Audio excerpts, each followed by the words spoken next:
নমস্কার বন্ধুরা, আজকের ভিডিওতে পশ্চিমবঙ্গের একটি নতুন ইউনিভার্সিটি নিয়োগ সম্পর্কে বিস্তারিত জানাবো। ডায়মন্ড হারবার উইমেন্স ইউনিভার্সিটি থেকে একটি নতুন এমপ্লয়মেন্ট নোটিফিকেশন প্রকাশ করা হয়েছে। এই নিয়োগের মাধ্যমে বিভিন্ন একাডেমিক বিভাগে প্রফেসর, অ্যাসোসিয়েট প্রফেসর এবং অ্যাসিস্ট্যান্ট প্রফেসর পদে নিয়োগ করা হবে। এছাড়াও ইউনিভার্সিটি সেন্ট্রাল লাইব্রেরি, লিব্রেরিয়ান এবং ডিয়ান অফ স্টুডেন্টস ওয়েলফেয়ার পদেও নিয়োগের সুযোগ রয়েছে।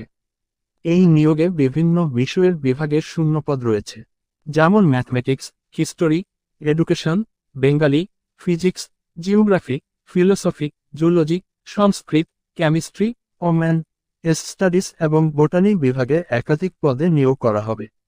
তাই যারা বিশ্ববিদ্যালয়ে শিক্ষকতা চাকরি করতে চান তাদের জন্য এটি একটি ভালো সুযোগ।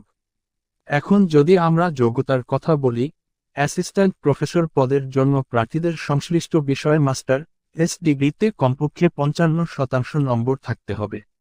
এছাড়া প্রার্থীদের নেট, সেট বা সমমানের পরীক্ষায় উত্তীর্ণ হতে হবে।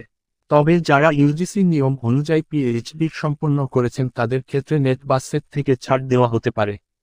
অ্যাসোসিয়েট প্রফেসর পদের জন্য সাধারণত সংশ্লিষ্ট বিষয়ে পিএইচডি ডিগ্রি থাকতে হবে এবং প্রায় 8 বছরের টিচিং বা রিসার্চ এক্সপেরিয়েন্স থাকতে হবে। আর প্রফেসর পদের জন্য প্রার্থীদের পিএইচডি ডিগ্রির পাশাপাশি প্রায় 10 বছরের টিচিং বা রিসার্চ এক্সপেরিয়েন্স প্রয়োজন। এই নিয়োগের সংরক্ষিত ক্যাটাগরির জন্য সরকার নির্ধারিত রিজার্ভেশন নীতি অনুসরণ করা হবে। আবেদন করার জন্য প্রার্থীদের বিশ্ববিদ্যালয়ের নির্ধারিত আবেদনপত্র পূরণ করতে হবে।